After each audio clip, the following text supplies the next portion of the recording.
Hi everyone, welcome to this reading. I have my crystal ball off to the side, so I will be scrying throughout this message.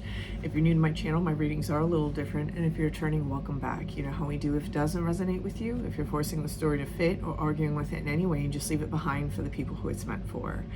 So channel members, you will be having a impromptu live. I'll be announcing that here in the next few days once I figure out exactly what day we're going to be doing that. So definitely check that out and keep your eyes peeled for that. Let's go ahead and let's begin. Okay, taking a step aside and allowing Spirit to pass through me.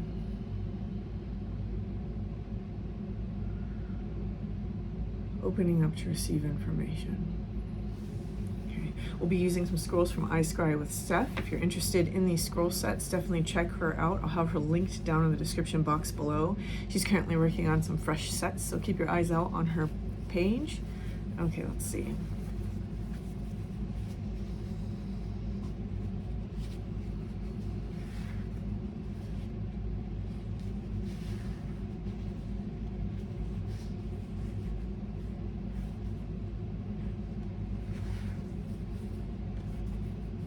Okay, so I feel that it's this. Okay, so as soon as I'm stepping into this space, before I even get into the scrolls, as soon as I'm stepping into this space, one of the things that I'm seeing inside this crystal ball is I'm actually seeing something about fire, and I'm seeing this fire seems to be melting something away from an object. This feels a little bit like something being released. I don't know what it is that this is being released, although I feel like this card that's off to the side here, I have this deck over here and I actually had it turned up rather than turned down. This is from my last reading that I posted, and it's treasures hidden in the shadow, and I feel that that's significant right now for this thing that I'm seeing inside the crystal ball. And so someone here, it's almost like a melting away of dross. Someone here has been working on that process for themselves of trying to open up their internal vision. That's kind of what I'm seeing here. This looks like an eyeglass, like eyeglasses kind of. There we go. And I'm seeing the flipped image. So this is almost as though there's something within our vision.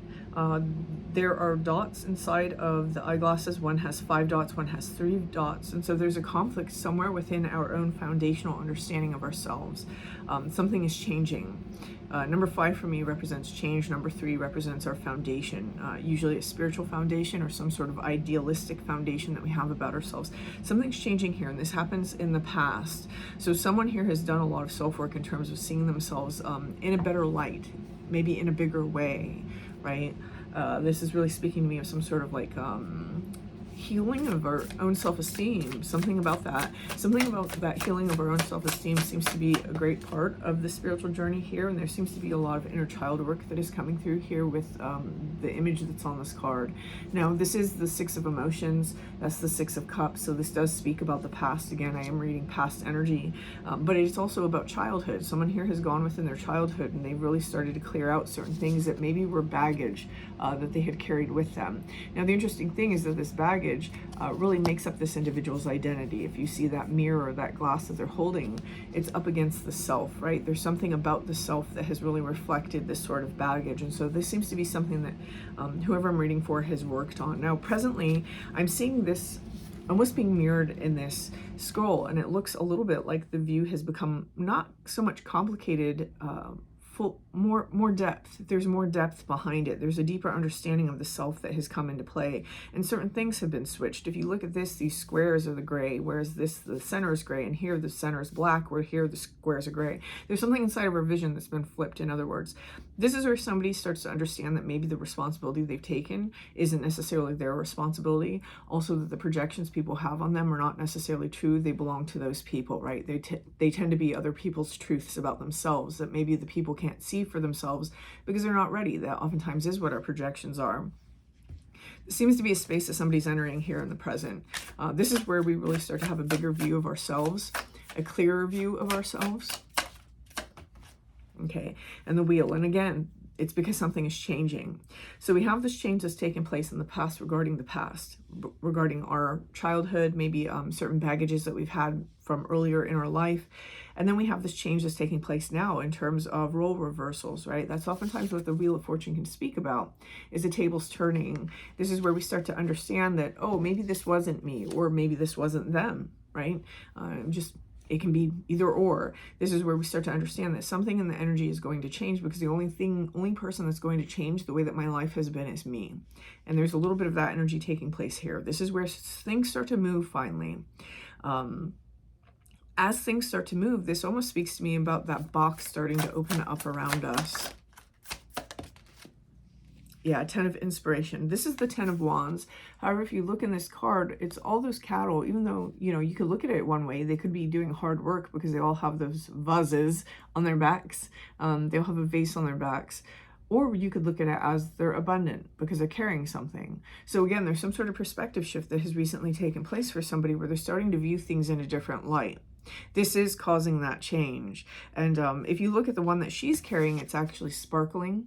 So that's telling me that we're starting to understand that maybe we contained something that we didn't realize was so potent, or that was so powerful, or was so important, right? This is interesting. What I'm seeing here, one of the things that we see a lot in the spiritual community, I'm just going to go on this real quick because I want to explain something that I'm seeing take place. One of the things that we see inside the spiritual community oftentimes is people with really low self-esteems or damaged egos, right? And I'm not saying egos like in a bad way, it's our identity. When we have our sense of identity sort of fractured or damaged due to the behavior of other people, usually how they're raising us, right? Or just society in general, or just people that we've been exposed to our whole life. Sometimes people can get into spirituality and they can kind of go on the whole egomaniac roller coaster, where they start to think that they're special, that they're somehow set apart, that they're somehow different and better. And this is really a lack of humility, but this is a result of that sort of wound trying to recalibrate its energy, right? It's a natural part of the process. What I'm seeing here, however, is somebody who has always had this very low opinion and low view of themselves, who's starting to open up into the possibility that maybe there's more to themselves. And so I like this energy. I think this is really good. This is where we're healing something inside of ourselves that feels a little bit like it didn't dare to dream. It didn't dare to think, oh, could this really be me? Could I really be meant to do something very big? I'm just going to say that's how it feels. Am I really meant to do something big? And what I'm seeing here with this final scroll is, if you look, we have the past self, we have the future self, and they're both pointing at each other. There's something here that really talks about our personal responsibility and the weight of that responsibility that I think is part of what someone is coming to the conclusion to, that the playing small is something that maybe we're understanding in some way. And again, this isn't for everyone. This is just for a very specific group of people. You may have understood in some way that this was partially your responsibility, or that you have been the one to allow that small box for yourself, probably because of something that we've believed, right? We have the choice to make whatever we want in our future big if we want to. We have the choice to be someone with a lot of impact. So someone here is starting to learn how to dream. That's what it feels like. They're starting to learn how to dream for themselves. We have the Knight of Emotions. That is the Knight of Cups. And the whole cup suit is about dreaminess, right? Sometimes the Page of Cups is represented is read as the dreamer. The interesting thing is, when he graduates to the Knight of Cups, this is where he's starting to take actionable steps. So some of you who have this very big desire, big passion in your life, or feel that, you know, I feel like I'm meant to do something big, you're starting to make steps inside of your life, whether it's signing up for that course, or, you know, starting a YouTube channel, or learning the ropes on something that is actually going to take you to this. You're making moves here in the future. Right now, I do see that we're still in this phase where we're starting to just relinquish that need to keep ourselves safe by still thinking that we have to play small in some way. We're starting to release that, right? That's that dross being burned away by the fire. So I don't know if something's recently happened to you that's caused you to kind of push out into this possibility. I would tend to think that just because of that fire element coming through. It's almost like somebody lighting a fire under you in order to cause this to happen. Usually those can be very painful events. So someone here may have had something painful recently happen. Ooh, oh, I just saw Tower peek up, for example. That's what that card was. Okay. And this is the future. So we have the Four of Emotions and we have the 10 of Materials. Now these are interesting because we go from this place of oh ho hum, I'm not really happy with anything, and you know, I guess this is my lot in life. And then we end up in this energy, which is the 10 of Pentacles. I've created everything for myself. So this is where we start to be dissatisfied with the way that things have always gone, and we start to decide that no, we're not going to do it this way anymore, because we gain a bigger perspective, right? She's actually sitting inside this giant cup, and this is the gift. Her box is opening up. Her idea of herself is opening up. And I think this is a really beautiful energy to come through at the very beginning of the year, because that means that some of you are starting off the year in a very significant energy change with this Wheel of Fortune. This kind of energy change starting at the beginning of your year means that by the end of this year, you're not going to necessarily recognize who you are anymore in a very positive way. These are very positive cards. I think that, you know, there's a lot of things here that hint at certain karmic lessons that have had to be learned. A lot of trials and tribulations that we've had to go through, especially within the heart space and especially within our foundation. So the way that we make money, lack, for example. There's a lot of things that we've been learning about that here in the past, and that may be carrying into this time period right now. But a big thing that's going to kind of turn that game on its head is this understanding that somebody is starting to come into about how they've been the ones to play small and that they don't have to do that anymore. So I really like this. I think this is really beautiful energy. Let's go ahead and let's get one more card here.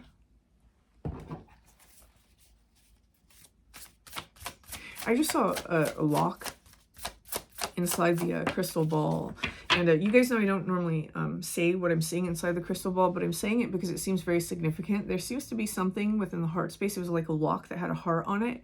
There's something within the heart space still that maybe we've kept closed, right? And this is part of an underlying energy that has been taking place inside of our lives. So for some of you, it may be good to try to see if that's something that's been going on. That can be very elusive. I just want to say that can be very elusive. It can take years and years and years to figure out all the different ways that we keep our heart under lock and key. We may not feel it towards people, right? We may be very open and vulnerable and loving with people, but then there can always be this sort of residual underlying feeling of the shoe's always going to drop, or you know, they're always going, this is not going to be forever, they're going to backstab me, or you know, these different things, these different ways. And it may not even have to do with people. That's just an example I'm using. There's different ways that we can kind of keep ourselves safe inside that heart space so that we don't have to repeat hurts that we had in the past. Someone here may find that by opening that space up just a little bit, and it feels a little bit like it's going to be difficult, you know, it's something that you've trained yourself to do, and so it may be important to kind of stay on that and to try to open that space more. You may find that facilitates and helps support this change of energy that you're currently going through in terms of taking up more space for yourself. And this is the lay of the land. This says ancestral wisdom. Again, with this past, there feels like there was a lot of karmic stuff that we had to work through for ourselves. When we work through those things for ourselves, what we really do is we do ancestral work as well. You know, our ancestors are inside of our bones, literally. Like something here that we're changing as far as a frequency or an energy signature that is affecting not just ourselves, but those that came before us in some way. Some of you are aware of this. Some of you may very specifically be doing ancestral work because of this. But I do want to draw the 3 and the 4 that's coming out. Again, I mentioned the 3 and the 5 over here. And I mentioned that sort of conflict in the foundation. For me, 4 is my number of conflict. And with that number 3, again, that conflict inside the foundation, this is something that we seem to be healing. You may have been able to look in the past and say, my parents or my grandparents, you know, they all suffered from lack mentality. They all suffered from behaving a certain way because they didn't really love themselves, or, you know, things like that. This is a space where somebody is coming in. They've climbed that mountain. They've kind of overcome that energy that's been present within their familial line. And this has been very maze-like, right? When we see these little crop circles, it's kind of like we had to navigate these things at some time. They seem like cycles or cyclical, and it may have been very difficult to navigate through the maze, but someone here is doing this very successfully. And so this just feels a little bit like a message that even though you may still be dealing with that, to understand that you are doing a good job. You are doing the work. You are climbing that mountain and getting to the top of that hill. This is a turning point, definitely. When the Wheel of Fortune shows up in this position, like dead center, this is a turning point for somebody, which is moving them into this very positive energy. What we have here is not necessarily so great, right? This is all very karmic lessons that we have to learn, ways that we have to come back into the self and integrate our love for self. And here, someone has done that work, and they're starting to finally experience that sort of shift. Again, I like that it's coming at the beginning of the year, because what that means is that by the end of the year, there's going to be a lot of changes. You're going to go through the whole process of all the zodiac signs with this new energy, and this is beautiful. And I also want to get a little bit into an energy dynamics thing here. The reason why it's so beautiful that it's happening in January is because in January we have Capricorn, right? This is where the sun, especially if you live in the northern hemisphere, it rises up into up towards the Tropic of Cancer in the middle of summer. So if you're in the northern hemisphere, this reading is going to mean a little bit more in this regard. That's all that I mean by that. If you're in the southern hemisphere, not so much. What happens here for those of us that live above the equator with this type of energy, what it's saying is that as the sun is returning, your soul is now on the course that the sun is taking. This is the case anyway, but because you're starting a new energy shift as that sun is rising, you have the entire course of the zodiac up until, we reach Sagittarius season again next year, for all of this to kind of liberate you and to bring you through the lessons that really shake off the dross. Remember, the very beginning of the reading, it was about that dross melting off. And that's what's going to happen here. This is the final outcome. It's this 10 of materials. This is abundance. This is happiness. This is self-attainment in some ways. It's understanding that you are the one that grows your garden, right? Having the things that you desire, maybe not in all regards, but at least understanding how to equip yourself to have those things, right? This is about harnessing our focus and our attention and our energy towards the things that we actually desire, rather than focusing on these things here. Being able to say no to things that aren't right for us, being able to have healthy boundaries, being able to step out and take up more space than maybe we're used to taking up, right? This kind of goes back to, again, one of the readings I did recently. The themes will repeat. You guys notice that if you've been following me for any length of time. When we come into that Nautilus shell, there was one recently about empaths. So for someone here who's going through this process and you resonate as an empath, I think that you are coming into a period of time here as you're coming up, where you're going to find that the energies that approach you are quite different than you had experienced in the past, with that Knight of Cups being what's symbolizing all of this for me. So I'm going to leave this here. If this resonates for you, please hit that like button. Feel free to, oh, you can't leave me a comment. I have my comments turned off. I'm not used to this. For those of you who haven't caught my last two videos, I'm leaving my comments off just because I want to see if I can get the spammers to move on, because it's been off the hook with spam comments lately.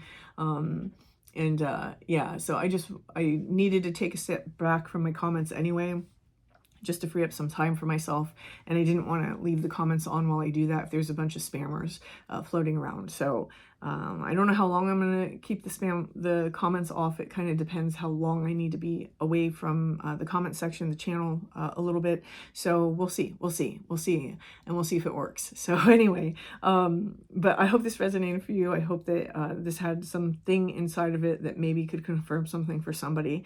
And yeah, until next time, you guys.